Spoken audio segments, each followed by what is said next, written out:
ನಮಸ್ಕಾರ ಸ್ನೇಹಿತರೆ ಎಲ್ಲರಿಗೂ ನಮಸ್ತೆ. ದುರ್ಗಾ ಜಿ ಎನ್ ಲಾಕ್ಸ್ಗೆ ಸ್ವಾಗತ. ಇವಾಗ ನಾವು ಮಾವಿನ ಹಣ್ಣಿನ ಸೀಸನ್ ಆಗಿರೋದ್ರಿಂದ ನಾವು ಮಾವಿನ ಹಣ್ಣಿನಲ್ಲಿ ಯಾವ ರೀತಿಯಾದಂಥ ಸ್ವೀಟನ್ನು ಮಾಡ್ಬೋದು ಅನ್ನೋದು ನಾವು ಇವತ್ತು ತಿಳ್ಕೊಳ್ಳೋಣ.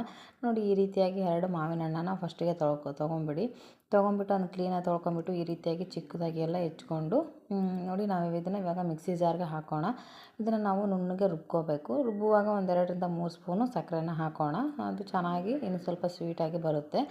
ನೋಡಿ, ಇವಾಗ ನಾವು ಅದನ್ನು ರುಬ್ಕೊಂಡ್ಮೇಲೆ 1-2 ಟೇಬಲ್ ಸ್ಪೂನಷ್ಟು ತುಪ್ಪವನ್ನು ಹಾಕಿಬಿಟ್ಟು ಡ್ರೈ ಫ್ರೂಟ್ಸ್ ಆಗಿರುವಂತಹ ಬಾದಾಮಿ, ಪಿಸ್ತಾ ಮತ್ತು ಗೋಡಂಬಿಯನ್ನು ನಾವು ಚಿಕ್ಕದಾಗಿ ಹೆಚ್ಕೊಂಡು ಇಟ್ಕೊಂಡಿರಬೇಕು. ಇದಕ್ಕೆ ಸ್ವಲ್ಪ ಹಾಕಿ ನಾವು ಇದನ್ನ ಚೆನ್ನಾಗಿ ಕರ್ಕೋಬೇಕು. ಮತ್ತು ನಾವು ಮೇಲ್ಗಡೆ ಕೂಡ ಹಾಕೋದಕ್ಕೆ ಸ್ವಲ್ಪ ಇದರಲ್ಲೇ ಉಳಿಸ್ಕೊಂಡ್ರೆ ಚೆನ್ನಾಗಿರುತ್ತೆ.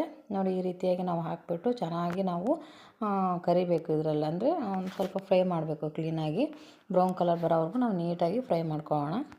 ನೀವು ನಮ್ಮ ಚಾನಲ್ನ ಫಸ್ಟ್ ಟೈಮ್ ನೋಡ್ತಾ ಇದ್ದರೆ ದಯವಿಟ್ಟು ಸಬ್ಸ್ಕ್ರೈಬ್ ಆಗಿ, ಅದೇ ರೀತಿಯಾಗಿ ಬೆಲ್ ಐಕನ್ನ ಪ್ರೆಸ್ ಮಾಡಿ.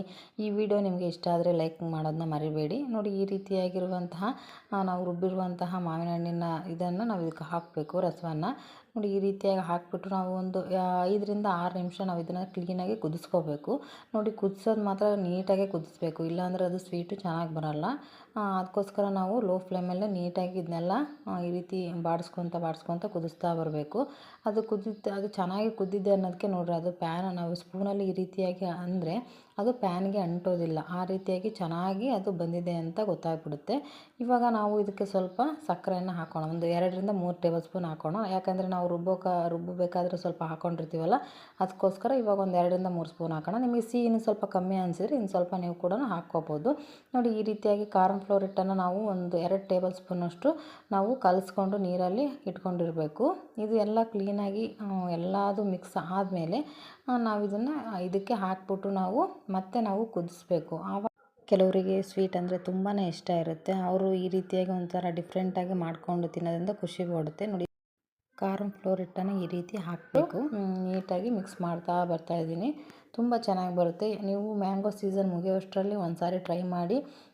ತುಂಬ ಕೂಡ ಇಷ್ಟ ಆಗುತ್ತೆ. ನೀವು ಮ್ಯಾಂಗೋ ತಿಂದು ಬೇಜಾರಾದಾಗ ಈ ರೀತಿಯಾಗಿ ಡಿಫ್ರೆಂಟಾಗಿ ಟ್ರೈ ಮಾಡಿದ್ರೆ ನಿಮಗೂ ಒಂಥರ ಏನೋ ಬೇರೆ ಮಾಡಿ ತಿಂದ್ವಿ ಅನ್ನೋ ಖುಷಿನೂ ಕೂಡ ಕೊಡುತ್ತೆ. ನೋಡಿ, ಈ ರೀತಿಯಾಗಿ ಅದು ಪ್ಯಾನ್ಗೆ ಅಂಟಬಾರ್ದು. ನೋಡಿ, ಈ ರೀತಿಯಾಗಿ ಅದು ಅಂಟದೇ ರೀತಿಯಾಗಿ ಬಂದರೆ ಅದು ಪರ್ಫೆಕ್ಟಾಗಿ ಬಂದಿದೆ ಅಂತ ಗೊತ್ತಾಗ್ಬಿಡುತ್ತೆ. ಈ ರೀತಿಯಾಗಿ ಅದು ನಾವೆಲ್ಲ ಕೂಡಿಸಿದ್ರೆ ಅದೆಲ್ಲ ಒಂದೇ ಹತ್ರ ಕೂಡ್ಕೊಳಕ್ಕೆ ಬಂದರೆ ಅದು ಚೆನ್ನಾಗಿ ಸ್ವೀಟ್ ರೆಡಿಯಾಗಿದೆ ಅಂತ ನಮಗೆ ಗೊತ್ತಾಗ್ಬಿಡುತ್ತೆ. ಇದರಲ್ಲಿ ಏನಾದರೂ ಮಿಸ್ಟೇಕ್ ಆದರೆ ಕುದಿಸೋದ್ರಲ್ಲಿ ಅದು ಆ ರೀತಿ ಬರೋದಿಲ್ಲ. ನೋಡಿ, ಇವಾಗ ನಿಮಗೆ ಯಾವ ರೀತಿ ಶೇಪಲ್ಲಿ ಬೇಕೋ ಅದಕ್ಕೆ ನಾವು ಅದನ್ನ ಹಾಕ್ಕೊಂಡ್ಬಿಟ್ಟು 2-3 ತಾಸು ನಾವು ಬಿಟ್ಟ ಮೇಲೆ ನೋಡಿ ಈ ರೀತಿಯಾದಂತಹ ಸ್ವೀಟ್ ರೆಡಿಯಾಗುತ್ತೆ. ನೀವು ಮ್ಯಾಂಗೋ ತಿಂದು ಬೇಜಾರಾದವ್ರಿಗೆ ಈ ರೀತಿಯಾಗಿ ಒಂದು ಸಾರಿ ಟ್ರೈ ಮಾಡಿ. ತುಂಬ ಚೆನ್ನಾಗಿ ಬರುತ್ತೆ. ಲೈಕ್ ಮಾಡಿ.